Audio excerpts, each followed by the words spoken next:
નવસારીના અમલસાડીમાં ચીકુની ભારતભરમાં ડિમાન્ડ રહે છે, પરંતુ છેલ્લા થોડા વર્ષોથી સપ્ટેમ્બર અને ઓક્ટોબરમાં પણ વરસાદી માહોલ રહેતા ચીકુને ગરમી મળતી નથી અને વરસાદને કારણે ખરણ વધતા ખેડૂતોને આર્થિક નુકસાન વેઠવાનો વારો આવ્યો છે.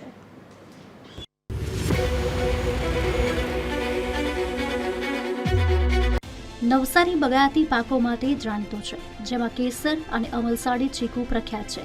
ચીકુને તો જીઆઈ ટેગ પણ મળ્યો છે, પરંતુ કુદરત સામે માણસ હંમેશા પાંગળો સાબિત થાય છે.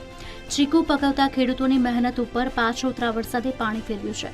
ચીકુવાડીઓમાં ફ્લાવરિંગ સારું રહ્યા બાદ ફળનું બેસાણ પણ થયું હતું, પરંતુ ભાદરવામાં પડતી ગરમીના બદલે વરસાદી માહોલ રહ્યો, જેને કારણે ચીકુવાડીઓમાં પાણીનો ભરાવ થતા નુકસાની વેચવાનો વારો આવ્યો.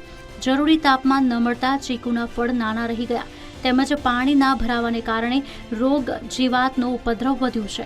સાઈઝ હાલમાં એટલી નાની છે કે ચીકુનો માલ પાછળ જાય, એને કારણે ખેડૂતોને નુકસાન જાય એવી પોઝિશન છે. તો સરકાર કંઈ સહાય કરે એવી અમે અપેક્ષા રાખીએ છીએ. ચીકુના ઉત્પાદન ઉપર અસર થવાથી દિવાળી બાદ લાભ પાંચમથી શરૂ થતી ચીકુની સિઝન મોડી શરૂ થાય તેવી સ્થિતિ છે. અમલસાડ મંડળીમાં હરાજી સાથે ચીકુની ખરીદી શરૂ થતી હોય છે, પરંતુ હાલની ચીકુની સ્થિતિ જોતા મંડળીમાં ચીકુની આવક 50%થી ઓછી થવાની સંભાવના જોવાઈ રહી છે. ફ્લાવરિંગ બહુ થયું નથી ને પાછળથી વરસાદને લીધે વાતાવરણને વરસાદ લીધે ફ્લાવર ધોવાઈ ગયું.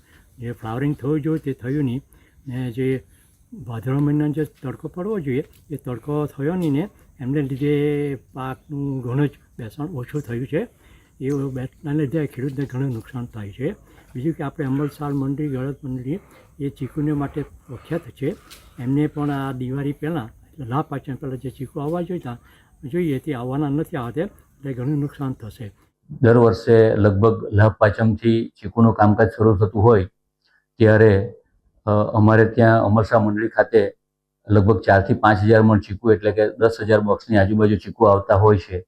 પરંતુ ચાલુ સાલ લગભગ 1,000 કે 2,000 મણ એટલે કે 4,000 થી 5,000 બોક્સ ચીકુ આવે એવી શક્યતાઓ દેખાઈ રહી છે.